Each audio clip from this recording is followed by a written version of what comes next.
Étudiants et étudiantes, salutations distinguées. Continuons rapidement avec notre cours de microéconomie sur le consommateur. Déjà, je vais tenir à rappeler ce que c'est que la microéconomie. C'est quoi? C'est l'étude des comportements individuels des différents agents économiques et les interactions que ces agents ont dans les marchés. Il faut noter que le marché, c'est quoi? C'est le lieu où l'offre rencontre la demande. Ou alors, ce qui veut dire les consommateurs rencontrent les producteurs. Alors, le programme du consommateur, c'est la maximisation de l'utilité sous la contrainte budgétaire. Alors, on aura deux méthodes pour trouver l'équilibre de ce consommateur. Voilà, il y a le programme de maximisation et le programme de minimisation.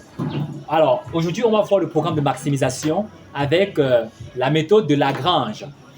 Alors, la première étape pour utiliser cette méthode, méthode de Lagrange, maximisation avec la méthode de Lagrange. Maximisation avec la méthode de Lagrange.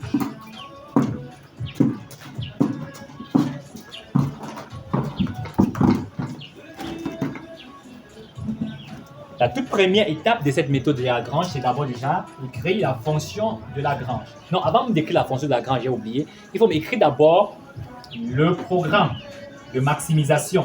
Comment ça s'écrit? C'est la première étape.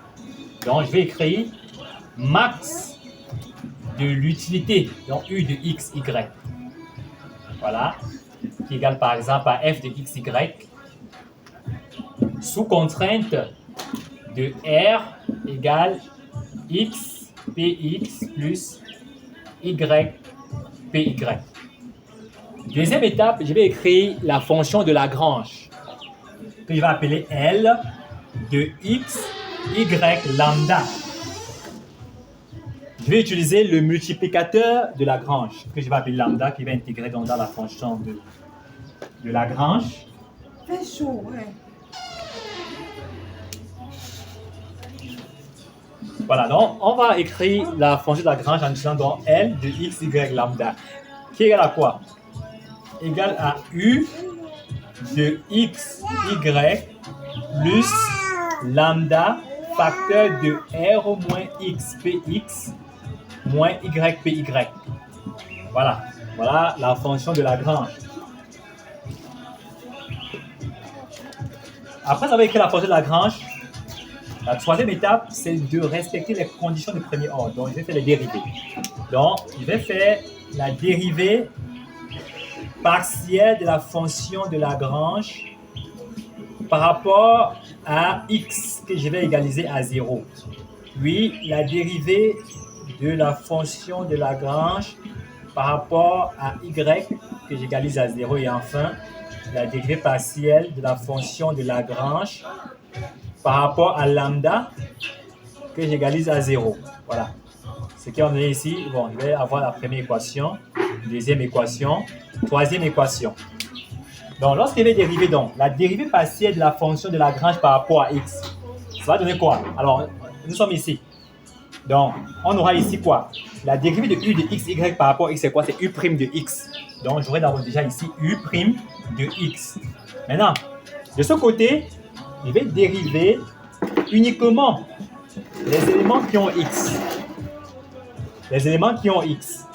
Donc ici, la dérivée par rapport à x ici, ça va faire 0. Là, ça va faire 0. Il va me rester ici quoi? Il va me rester px avec le moins. Donc ça va me faire moins px. Donc là, ça va faire u' de x moins px que j'égalise à 0. Première équation. Je fais pareil pour la deuxième relation. Donc la dérivée partielle de L de x, y lambda par rapport à y. Je commence par dériver d'abord u de x, y par rapport à y qui va me donner u' de y. U' de y. Ensuite, je vais dériver de ce côté, voilà, par rapport à y. Je vais regarder les termes qui ont y. Tous les termes qui n'ont pas y, les dérivés vont être nuls. Donc ici, ça va me donner py avec le moins, ça fait moins py avec le lambda, donc moins lambda py. Ici également, c'est moins lambda px, donc moins lambda py. Je vais appeler ça la relation 2. Et enfin, je vais dériver donc la fonction de Lagrange, donc L de x, y lambda par rapport à lambda. La dérivée de u de x, y par rapport à lambda égale à 0. Voilà. Parce que cette fonction ne contient pas lambda, la variable lambda. De ce côté, voilà, ça va me donner R moins x, px moins y, py que j'égalise à 0. il va avoir la troisième relation. Après avoir donc effectué ces dérivés, qu'est-ce qu'il veut faire? Pour avoir une relation entre la quantité x et la quantité y, je vais essayer de faire le rapport 1 sur 2. Donc, je vais faire la relation, la première relation divisée par la deuxième relation. Ça va me donner ceci. Donc, 1 sur 2 va me donner quoi? U' de x moins, sur U' de y. Donc, ça va faire quoi? U' de x sur U' de y égale à quoi? De ce côté, lambda va se simplifier lorsqu'on va faire le rapport. Et avec les moins qui vont passer de l'autre côté, bien plus, j'aurai donc quoi? Px sur py. J'aurai px sur py. Et ça revient donc à une des lois de Gauss. Pour l'équilibre, on dit quoi? Le rapport des utilités marginales est égal au rapport des prix des deux biens. C'est ce que je prouve là.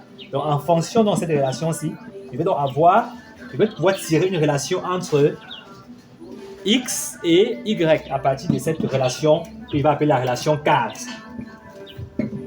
Et dès que je vais prouver donc x en fonction de x ou bien y en fonction de x, je vais donc revenir remplacer dans la relation 3 qui est la contrainte budgétaire. Et je vais donc prouver la quantité x étoile et la quantité y étoile qui maximise la satisfaction du consommateur. Dans une prochaine vidéo, on va prendre un exemple précis. Voilà. On va donc détailler tout cela. Vous allez mieux comprendre. Voilà. Donc ça, c'était pour la fonction de Lagrange. La suite au prochain numéro. Je vous remercie pour votre attention. Si vous avez aimé, abonnez-vous, likez, partagez. Si vous avez des questions, n'hésitez pas à les poser en commentaire. Je me ferai le plaisir de vous répondre. Je tiens à rappeler que la documentation Le Génie est disponible. Donc, passez commande. Vous avez le Génie tout en un qui coûte 3 000 francs CFA. Il y aura le génie individuel. Génie en macroéconomie 1 000 francs. Génie en microéconomie 1 000 francs. Et pour les autres matières théoriques, les génies coûtent 500.